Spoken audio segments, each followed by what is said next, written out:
ਸਮਾਗਮ ਗਤ ਮੇਰੀ ਆਪ ਜੀ ਅਲਾਈ ਬਾਣੀ ਦਾ ਕੀਰਤਨ ਸਰਵਣ ਕਰ ਰਹੇ ਸੀ। ਸਾਧ ਸੰਗਤ ਜੀਓ, ਇਹ ਜੋ ਹਿਸਟੋਰੀਕਲ ਗੁਰਦੁਆਰਾ ਸਾਹਿਬ ਹੈ, ਇਹ ਸੰਤ ਭਾਈ ਮੋਹਰ ਸਿੰਘ ਸਾਹਿਬ ਮਹਾਰਾਜ ਜੀ। ਇਹ ਜੋ ਚਰਨ ਛੋਹ ਧਰਤੀ ਹੈ, ਸੰਤ ਭਾਈ ਮੰਗਲ ਤੇ ਸੰਤ ਭਾਈ ਬਜਿੱਤਰ ਸਿੰਘ ਜੀ ਮਹਾਰਾਜ। ਅਤੇ ਜੋ ਚਰਨ ਛੋਹ ਧਰਤੀ ਹੈ ਜਿੱਥੇ ਤੁਸੀਂ ਬੈਠੇ ਹੋਏ ਹੋ, ਇੱਥੇ ਹਜ਼ਾਰਾਂ ਦੀ ਤਾਦਾਦ ਦੇ ਵਿੱਚ ਨਹੀਂ, ਲੱਖਾਂ ਦੀ ਤਾਦਾਦ ਦੇ ਵਿੱਚ ਅਮਰ ਛਕ ਕੀਤੇ ਸਿੰਘ ਸਜੇ।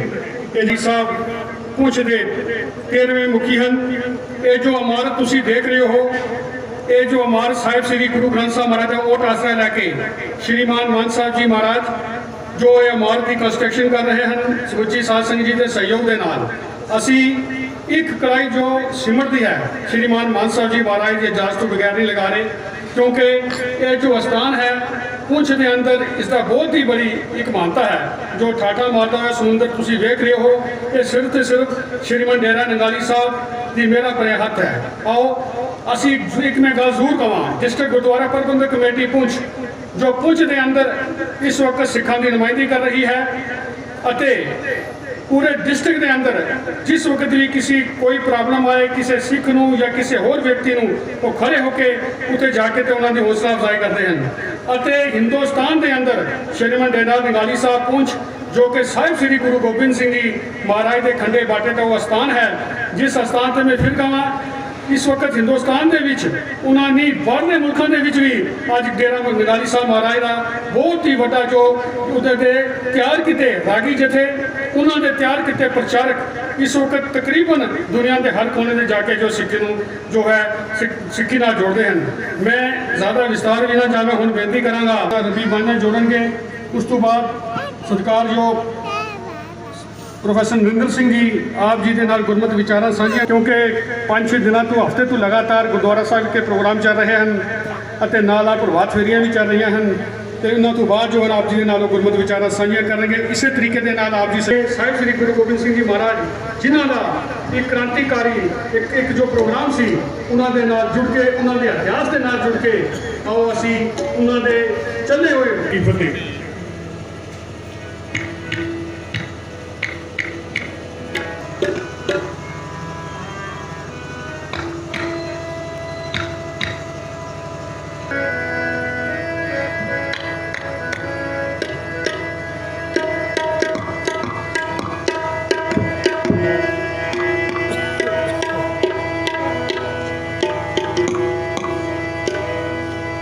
एक सारा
भगतां की ओट तो, भगतां की चेक तो, संतां की ओट तो, सच्चा सिर जनहारा। जिन्हां ने संसार दे अंदर बड़ी छोटी जी उम्र दे अंदर ऐसे ऐसे कारनामे करके दसे जो कि उस समय के लिखारी, उस समय के जो राइटर सन, वो हैरान हो रहे सन कि की लिखीए, केड़ा पक्ष लिखीए, केड़ा ना लिख सकीए। दौलत राय आर्या जो कि किसी होर धर्म के नाल संबंध रखता सी, उसनों पूछा गया, कहने लगा कि मेरी एक शौक सी, मेरा दिल करता सी कि मैं किसी ऐसी शख्सियत की बायोग्राफी लिखा जिसका जो हर पक्ष तो निपुण हो। दौलत राय आर्या कह रहा है कि मैं निगाह मारी, इतिहास को फलोरिया, दुनिया के अंदर जो भी बड़िया बड़िया शख्सियत सन मैं उन्होंने सारिया पढ़िया, पर जिसले मेरी अखां के सामने गुरु गोबिंद सिंह जी महाराज आते ने तो मेरा मन जड़ा सी शांत हो गया और मेरा दिल करता सी कि बस जो मेरी चाहत सी, जो मेरी ख्वाहिश सी, वो पूरी हो गई।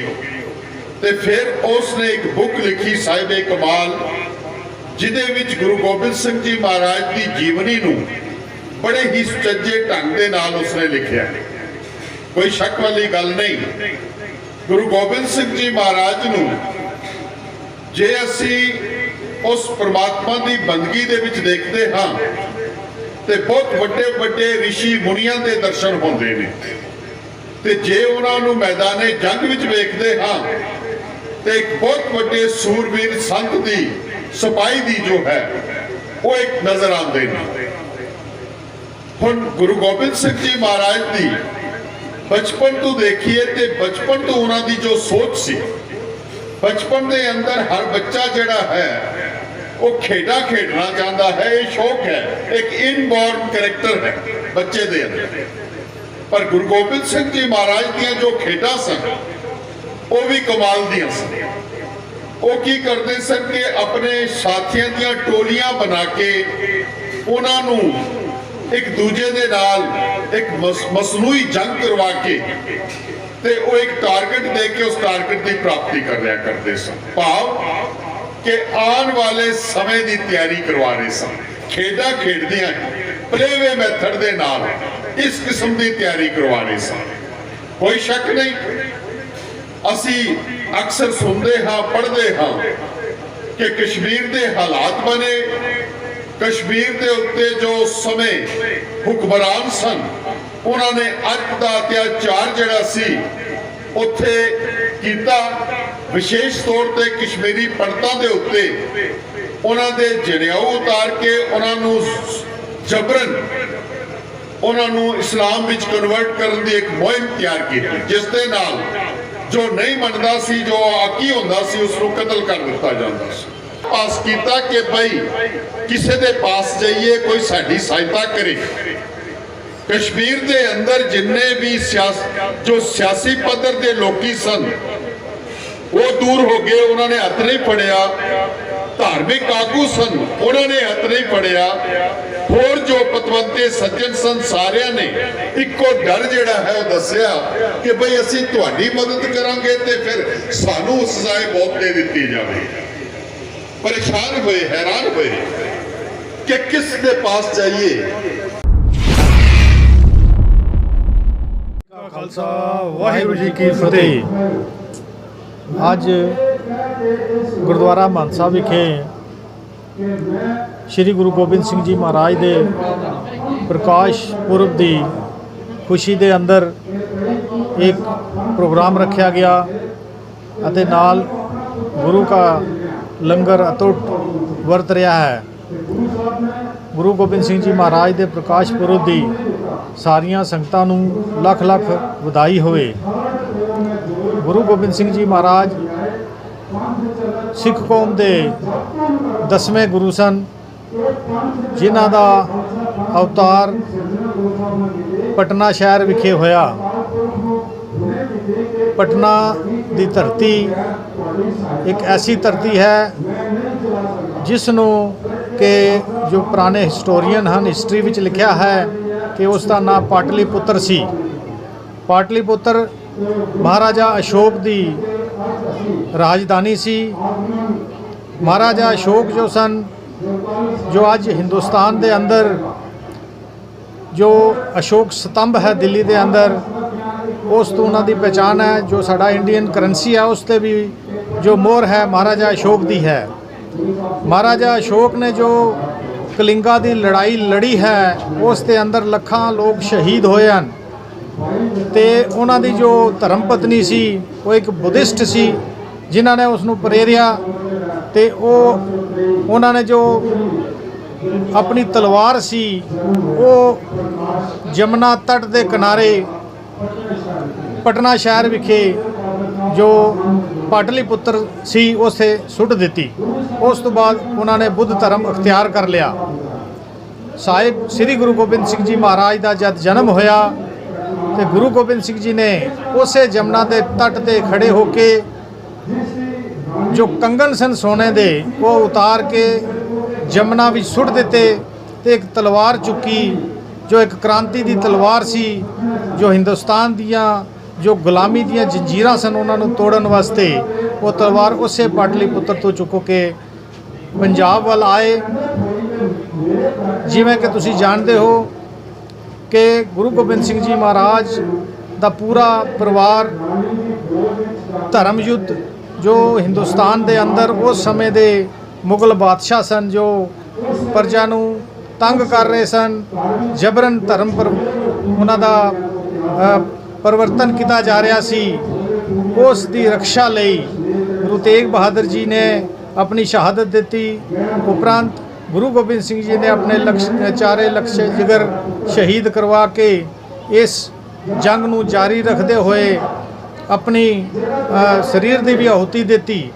ਅੰਤ ਸਮਾਂ ਆਇਆ ਬੰਦਾ ਸਿੰਘ ਬਹਾਦਰ ਦੇ ਰੂਪ ਵਿੱਚ ਪਹਿਲਾ ਸਿੱਖ ਰਾਜ ਕਾਇਮ ਹੋਇਆ ਤੇ ਮੁਗਲਾਂ ਦੀ ਉਹ ਜੋ ਉਸ ਸਮੇਂ ਦੇ ਮੁਗਲ ਸਨ ਜੋ ਕਿ ਹਿੰਦੁਸਤਾਨ ਦੀ ਭੋਲੀ ਭਾਲੀ ਜਨਤਾ ਨੂੰ ਤੰਗ ਕਰ ਰਹੇ ਸਨ, ਉਹਨਾਂ ਦਾ ਰਾਜ ਪਾਟ ਖਤਮ ਕਰਕੇ ਸਿੱਖ ਰਾਜ ਕਾਇਮ ਕੀਤਾ।